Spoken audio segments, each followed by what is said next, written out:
안녕하세요. 소다의 굿모닝입니다.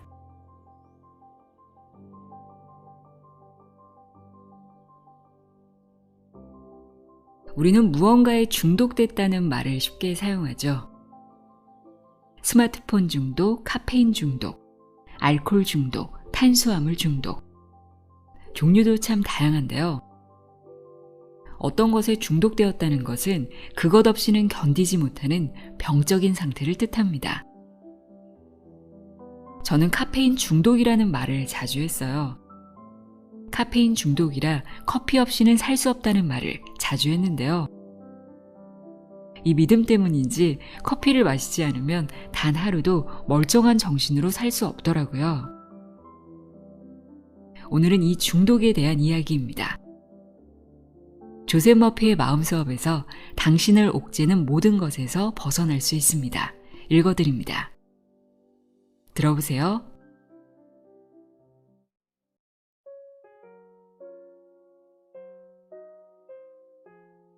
술에 중독된 사람들은 의지력과 노력으로 저주 같은 습관을 고치려고 합니다. 하지만 노력은 예외 없이 수포로 돌아가고 바라던 것과는 반대되는 결론에 도달합니다. 이유는 뻔합니다. 습관을 고쳐야겠다는 암시가 그의 마음을 지배하고 있지만 그 막연한 암시가 너무도 약하기 때문입니다.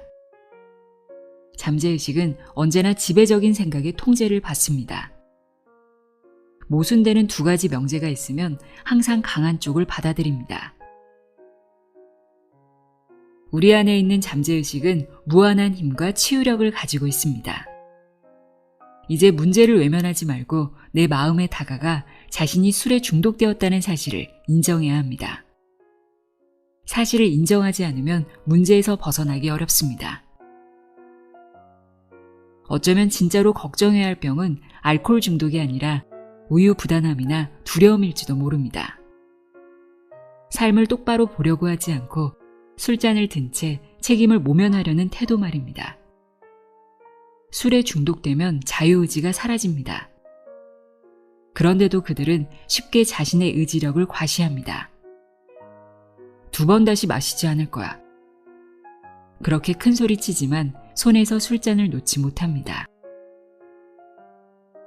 널빤지를 바닥에 놓고 그 위를 걸으라고 하면 누구나 자신 있게 걷습니다. 하지만 지상에서 7m 높이에 있는 두 담장 사이에 널빤지를 놓고 건너가라고 하면 누구든 망설입니다. 상상력이 그것을 실행하려는 욕구를 방해하기 때문입니다. 아래로 떨어질지도 모른다는 두려움이 우리를 가로막아서 위에 있는 생각이 승리하는 것입니다. 걸으려는 욕구나 의지, 노력은 힘을 잃고 떨어질 것이라는 생각이 우월해지고 강화됩니다. 애를 쓸수록 성공하기는 더 어려워집니다. 그런 시도는 실패할 수밖에 없습니다. 두 가지 대조적인 진술이 맞서게 되면 잠재의식은 우세한 쪽의 진술을 받아들입니다. 가난에 찌든 사람이 나는 부자다 라고 말하는 것과 같은 이치입니다. 그 말은 그를 더 가난하게 만듭니다. 이유는 간단합니다.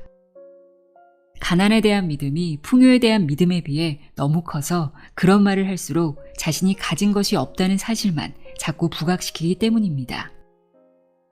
이것이 바로 역효과 법칙입니다. 다시 말해 잠재의식은 의도한 것과 반대되는 결과에도 반응한다는 것이지요. 몇 년 전 알코올 중독자를 치료한 적이 있습니다.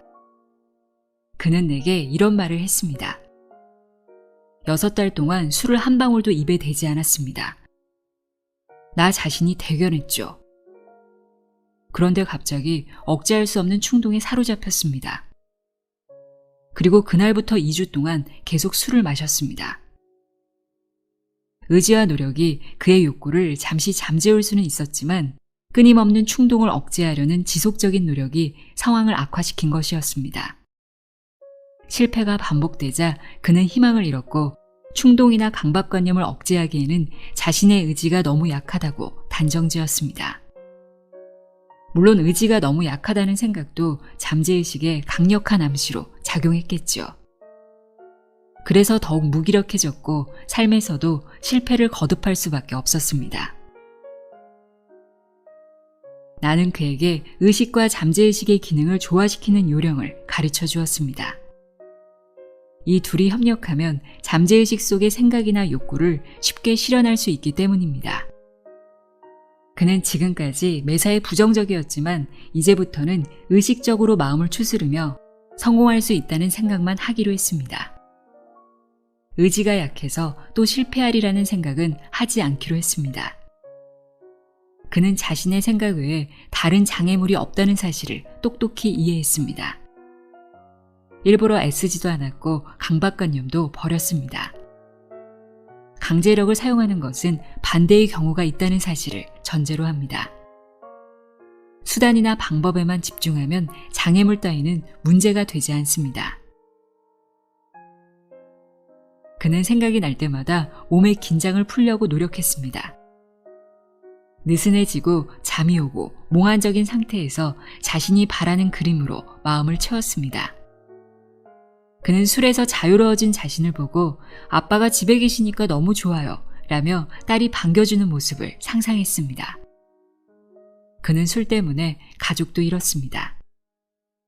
집에 잠깐 들르는 일조차 할 수 없는 상태였고 아내는 그와 말도 하지 않으려고 했습니다. 규칙적이고 체계적으로 그는 자신이 그린 그림을 명상했습니다.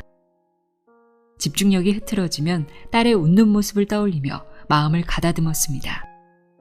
그러는 동안 그는 생각의 틀을 조금씩 바꾸어갔습니다. 과정은 더디게 진행되었지만 인내심을 발휘했습니다. 조만간 자신이 그린 그림이 잠재의식 속에 스며들 수 있을 것이라고 확신했습니다. 카메라는 필름의 이미지를 각인시킵니다. 나는 그에게 의식은 카메라이고 잠재의식은 필름이라고 말해주었습니다. 그는 이 말에 크게 고무되었습니다. 이제 그의 목표는 한 가지뿐입니다. 마음에서 긍정적 이미지를 각인시키고 현상하는 것입니다. 바로 잠재의식이라는 암실에서 말이죠. 의식이 카메라와 같다는 말을 들은 그는 억지로 노력하지 않기로 했습니다. 치열한 마음의 분투를 없애고 그저 조용히 생각을 다듬고 긍정적인 장면에 초점을 맞추었습니다. 점차 그는 그림과 하나가 되었습니다. 술자리에 유혹이 손짓하면 가족과 함께 있는 장면을 생각했고 자신이 현상한 그림을 직접 체험할 수 있다고 자신 있게 기대했습니다. 결국 그는 성공했고 지금은 큰 기업의 회장이 되었습니다. 이제 잠자리에 들기 전에 괴테가 활용했던 방법을 써봅시다. 눈을 감고 사랑하는 사람이 앞에 있다고 상상해 보세요. 긴장이 풀리고 마음은 평화로워집니다.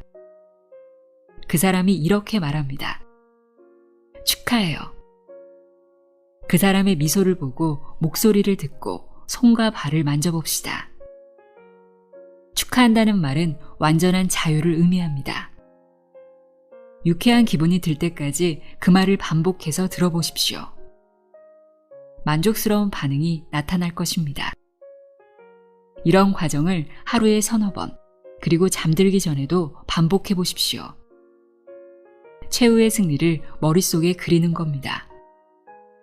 매 단계에서 실행하고 성취하는 모습을 보고 결과를 상상하고 느껴봅시다. 오늘의 한 문장입니다. 우리 안에 있는 잠재의식은 무한한 힘과 치유력을 가지고 있다. 우리 안에 있는 잠재의식은 무한한 힘과 치유력을 가지고 있다. 우리 안에 있는 잠재의식은 무한한 힘과 치유력을 가지고 있다. 한 주 동안 조셉 머피의 마음 수업과 함께 했는데요. 마음에 끌려다니는 것이 아니라 마음의 진정한 주인이 되는 데 도움이 되었길 바랍니다. 소다의 북모닝이었습니다. 고맙습니다.